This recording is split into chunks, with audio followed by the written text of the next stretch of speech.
Coming to you straight from the Rio Grande and beyond.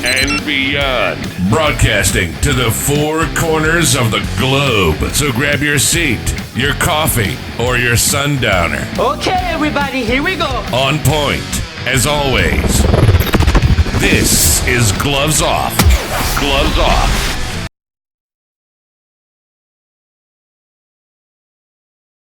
Back at you in Gloves Off, and today I got two great guests, two great entrepreneurs that own a bar here in Laredo called Whispers. We're going to be touching base on post-COVID, on how everything is going, especially with businesses, and this nightlife is very much prevalent, and it's something that is needed, and they kind of keep the heart going at night, you know, specifically.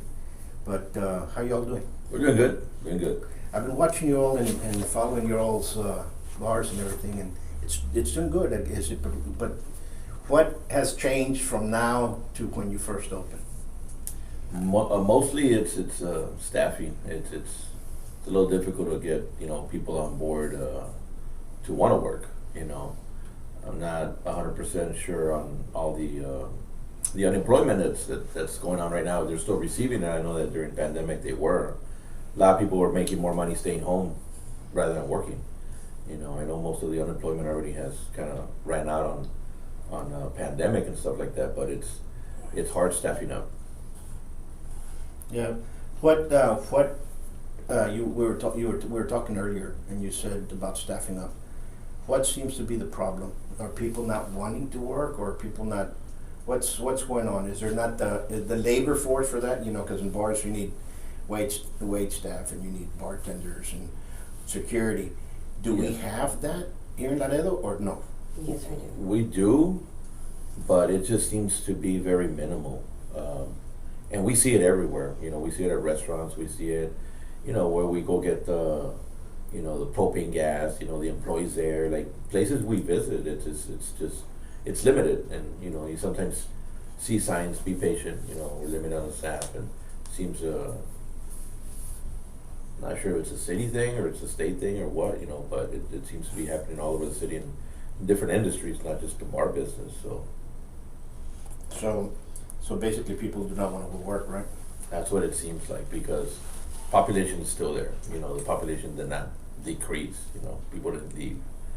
So yeah, it seems like people don't want to work, or they're being a little more nitpicky as far as where they want to work as well. Exactly. Where they want to work, where there's an easy access for them to work on their own ways, where they don't even want to respect the owner's decision making. They want to make their own, schedules, and we are the owners. We are hiring you to come work for us. It's up to you to want to work and follow our procedure, our protocol. I feel that that there's people that have kept some staff on board, because what are they going to do without staff? And one thing that I brought up to my husband was, well, we're going to have to, work it ourselves, along with the couple of, people that we have loyal to us, and make it happen either way, and start letting go the ones that are stealing from us. He goes, because it is a bar business. There's that, there's always going to be stealing in any way, any ounce of liquor, because that's the product that we're selling. So that, for me, is a big deal. Overpowering, stuff like that. So that's where I'm very strict, and I rather let them go before they have to go to jail. You know what I mean? Because, sure. If it's easy for them to give it to a friend, to a girlfriend, boyfriend, you're only hurting my business. You're not hurting yourself, but my business. And then you're the one that's going to look bad. So now, in adding to that, the industry has raised its prices on everything. As far as not the bars themselves, but the product that we buy. price in tequila has gone up, price in meat, you know, because we do have food there available as well. But there's only so much that I can raise my prices to where, one, I make a profit, two, to where the customers are gonna still wanna come and visit us, you know. If I go based on statistics of before pandemic, percent-wise, what we have to sell it at, if I were to do the same numbers as before, I mean, everything would be just too expensive for people to afford and go out and wanna have a beer when the beer's $8, you know. Nobody's gonna buy a beer for $8, you know. I remember one time I had them at $1.50 back in the day. You know, and I had. You go volume. I mean, when you got volume, yeah, you can. It's just like anything, you know. The car business, the right bar now, business. yeah. You know, it's if you're doing volume, yeah, you can lower your price a little bit and you compensate for the amount that you're selling. But it's an overall market right now that has hit a record high. And prices not only going up, limited product as well. Yeah. Can't find olives right now. Something so small. Go to Sam's, they don't have olives. We have to order online. I have to order online from Amazon, and the prices are higher. So We haven't checked Cisco, but yeah, so it's the availability cherries and the pricing. Yesterday, you know, we went to go have lunch, and I'm not gonna mention the place, but the menu, we saw the prices on there, and I'm like, we don't get out much, you know, because we're at the business, but yesterday we got a little, you know, refresher course on pricing. I mean, it was, a bottle of water was $5 at this restaurant that we went to. the coffee was about The coffee was $5, Cokes were $5, fountain drinks $5, and it said no refills. I'm like, it's a CO2 tank with syrup. I mean, yeah, it's gone up a little bit, but there's things you can compensate for and justify why your price is going up. I mean, but these bottled waters, you buy a case at HEB and they're $5. With 2 bottled waters that you sell at $2.50, the case is paid for. $5 is, you know, some people do take a little advantage of the market and how it's going and stuff, you know, price gouging. Price gouging, and see, and that seems to be the problem. They know that right now we're in a crisis. Gas is going up, so so of course our trucking, the truckers' gas is going up. Yeah. So they're the ones that transport all everything, all the products, you know, and everything's gonna happen. So it's a residual effects on everything across the board. But it's kind of sad because, you know, I don't know if you all know, but I'm an executive chef. I've not only worked in restaurants, had my own, and when we got in trouble in Dallas, there was a wait staff school, there was a bartending school, there was issues that you can pick up the phone and say, you know what, who's able to work, who can do an apprenticeship here, who can move forward, who can come here and actually entertain the idea to learn some stuff on. Yeah. So you were always ready, able.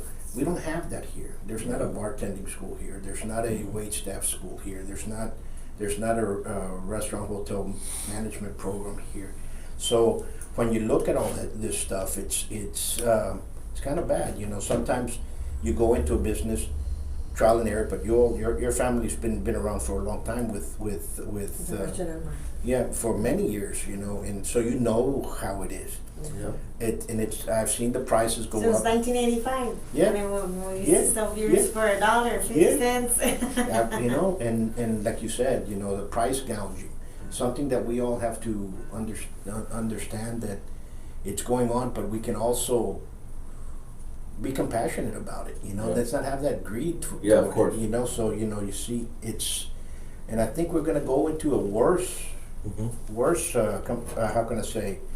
Place that we're heading, you know. There's nobody wants to work. You're correct about that.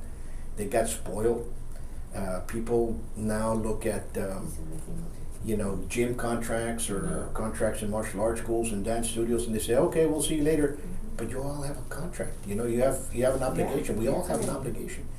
They don't see that. COVID kind of just said, oh, we can bail you out. But the small businesses were not bailed out.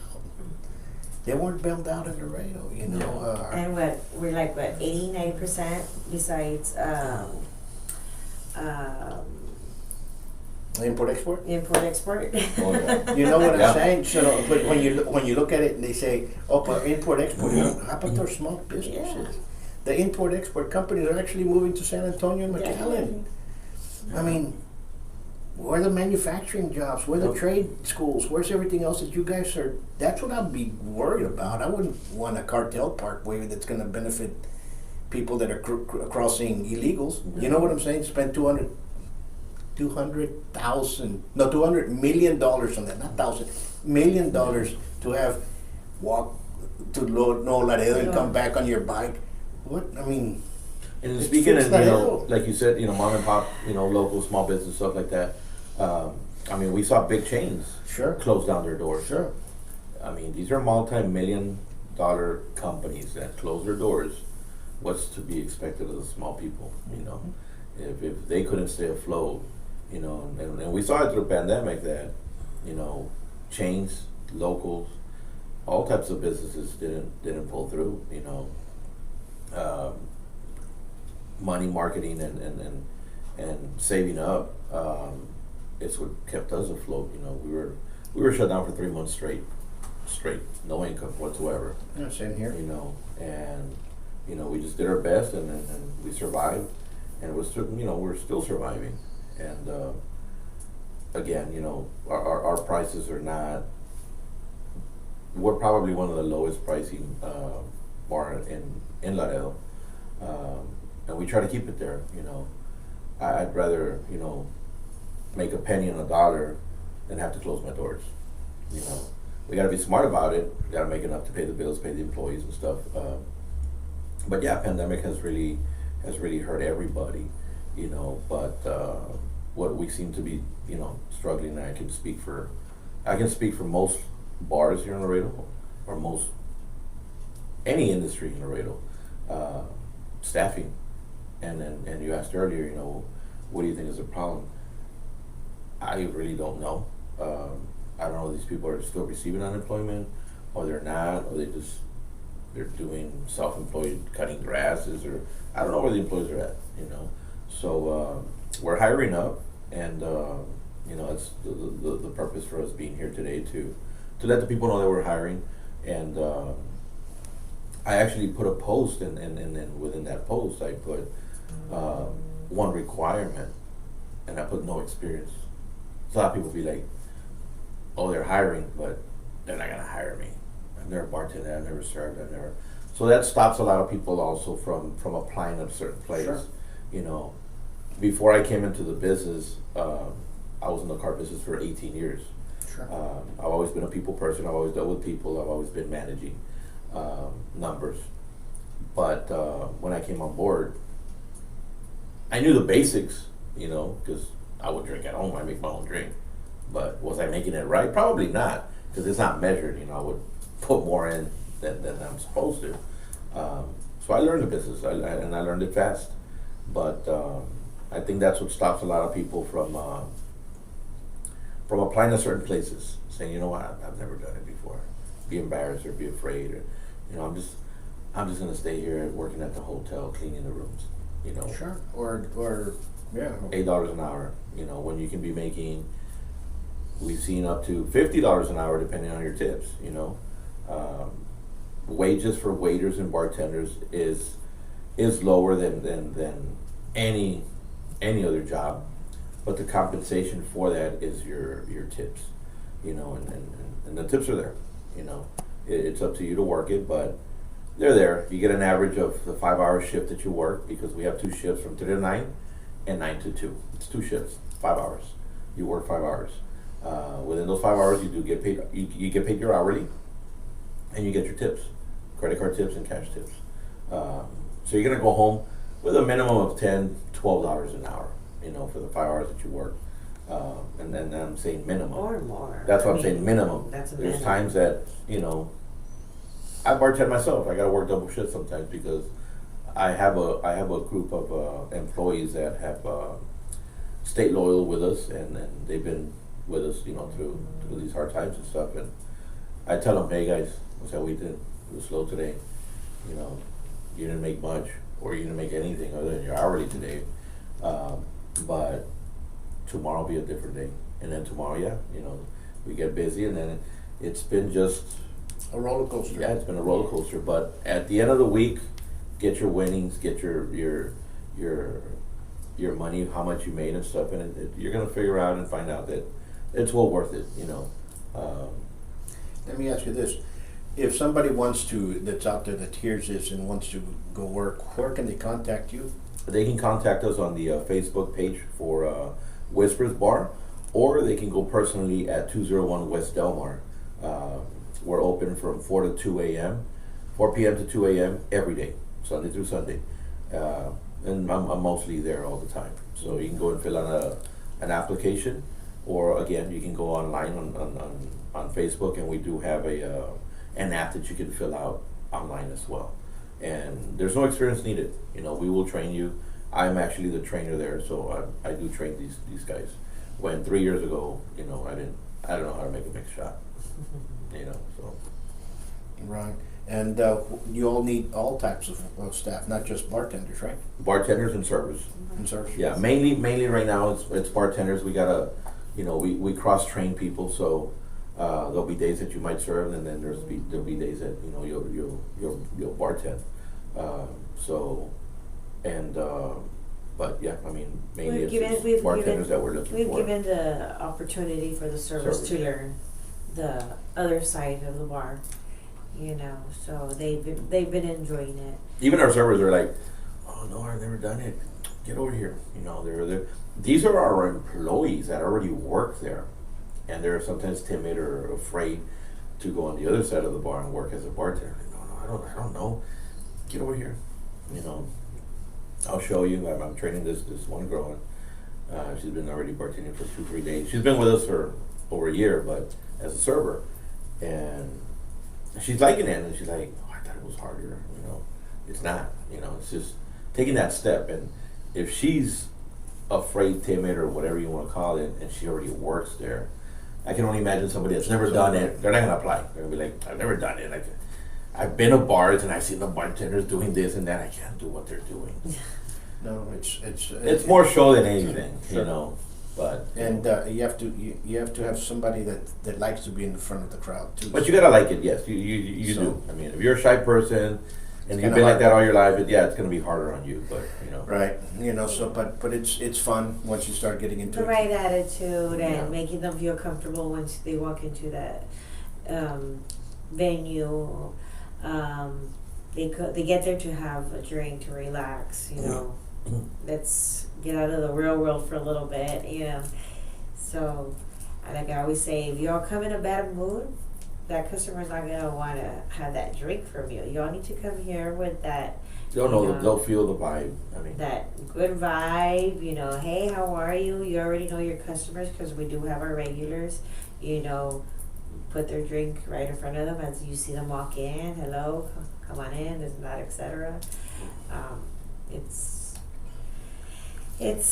rewarding. It's rewarding at the end. Yeah, Sure.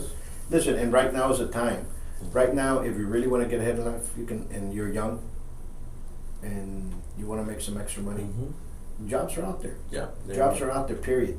It's going out there and getting them. Mm-hmm. And if you're an entrepreneur and you need that extra cash to go ahead and do your dream, hey, we all have to work for it. Mm-hmm. And that's the way it is. You have to put in your time for that. Yeah. And it's going back to what you said. It resonates to all the businesses that you have on that one. Yeah. What you've been saying, the lack of staff and what's going on. Yeah. And we all have to be very, very careful now. And to build those communities, build those crews, build those,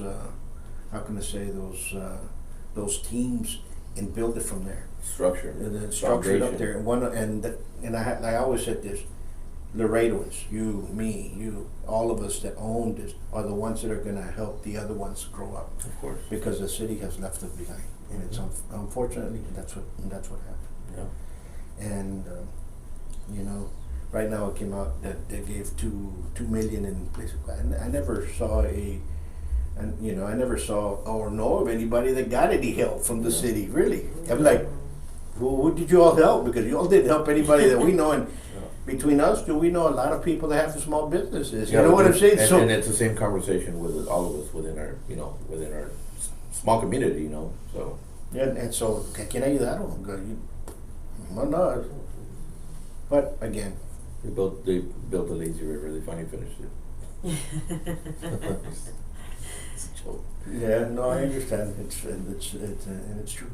Yeah. Once more, what's y'all's next stuff? Do y'all have any special nights coming up? Any events? Yeah, we do. There's always something going on in the bar. I tell her, that I got to do everything. I got to, I have to be there, and you have to keep it alive for the employees, alive for the customers, alive for yourself, So Mondays we have, industry night where we actually lower our prices almost half to invite the rest of the servers, bartenders around the area that work all week, that might have off on Monday. They want to enjoy a drink with their hard-earned tips, come in and have a drink here with us. And, we have great specials on Monday. And then Tuesdays we got karaoke. Wednesdays we do have a pool league. We have 3 teams for Whispers that participate in the billiards league here in Laredo. And we have Javier Richard Acoustics playing as well that night. Thursdays and Fridays we have a Tejano country DJ. And then most Saturdays I do have I have a live band. Now for the 4th of July we're doing something a little different. 4th of July does fall on a Monday, and we're actually doing an event on a Sunday. Sundays I normally don't have a live band. We are going to have a 4th of July on a Sunday. We're having Bajo Silencio there. Sure. They've got a great following. So it's going to be a celebration on that Sunday, July the 3rd. But like I said, we always got something going on. And, Saturday. We're a big hit with football. Mm-hmm. I know there's basketball, there's baseball. We do have a couple of customers that like to watch the games, and they do go watch them. But footballs are a big thing. Sundays are great when football's around. Monday night footballs as well.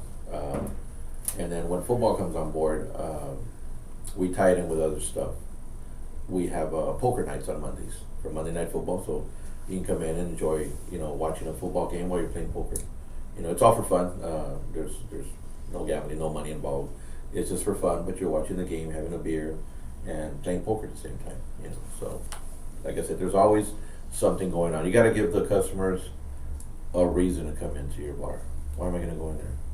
Is it the people? Is it location? Is it pricing? Is it events? Well, just try to do everything. I can't control the location where they're already, but I can control everything else. Absolutely. Within, so. Absolutely. And I wish you all the best because, like I said, right now everybody's here. Yes. And folks, we're running out of time, but I'm telling you guys out there, this weekend go have a drink over at Whispers. Take your date, go out there, have some fun. Let's support our local businesses. Yeah. Again, drink responsibly. It's a good place. And anything else, if you guys are looking for a job, give Whispers a call. They're hiring.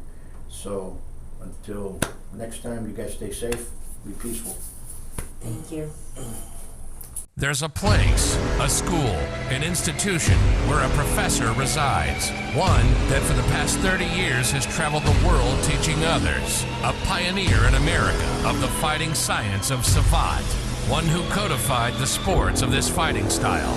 One who has produced clubs, champions, and continues to develop. Listen to work.